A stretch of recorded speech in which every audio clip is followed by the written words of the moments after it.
Kindly recite Surah Fatiha for the grandfather of Mehraban Ali, Sayyid Hussain Shah Shamsi Sabzawari Tabrizi.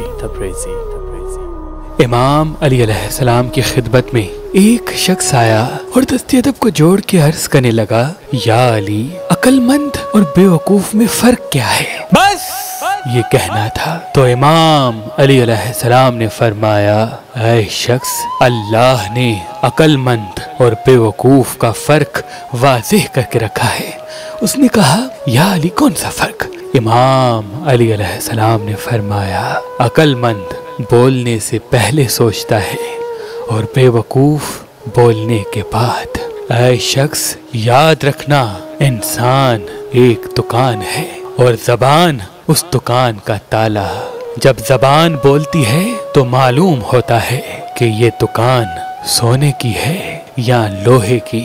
میں نے اللہ کے رسول سے سنا کہ انسان کی پہچان انسان کے الفاظ سے ہوتی ہے۔ جو انسان جیسا سوچے گا تو اس کے سوچ کی جھلک اس کے الفاظ سے ابھرے گی اور اسی سوچ سے اس کی ایک پہچان بن کے زمانے کے نزدیک آئے گی، اور وہیں یہ فیصلہ ہوگا کہ وہ انسان عزت کے قابل ہے یا ذلت کے۔ عزت کے قابل ہے یا ذلت۔ حضرت عباس علمدار کی قبر مبارک کے آس پاس پانی طواف کرتا ہے اور اللہ نے اس پانی کے وجود میں شفا بخشی۔ جناب عباس علمدار کی قبر مبارک کو طواف کرنے والا پانی بیمار کے لیے شفا ہے، پھر روزگار کے لیے روزگار کی راہ اور پریشان حال کو سکون بخشتا ہے۔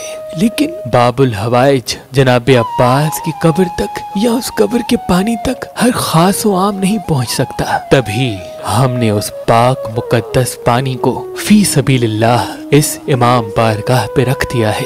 جو مومنین بیمار ہیں، پریشان حال ہیں، مفلس ہیں، تنگ دست ہیں، مجھے امید ہے غازی عباس علمدار کی قبر مبارک کا یہ پانی پی کر اللہ انہیں شفا عطا فرمائے گا۔ آج ہی آپ اس نمبر پہ کال کریں اور سید امتیاز شاہ سے بات کر کے یہ آب شفا فی سبیل اللہ حاصل کریں۔ اللہ تمام مومنین کو سلامت رکھے۔ ایک فقیر سید کی طرف سے جناب عباس علمدار سے عقیدت رکھنے والوں کو ایک تحفہ آب شفا۔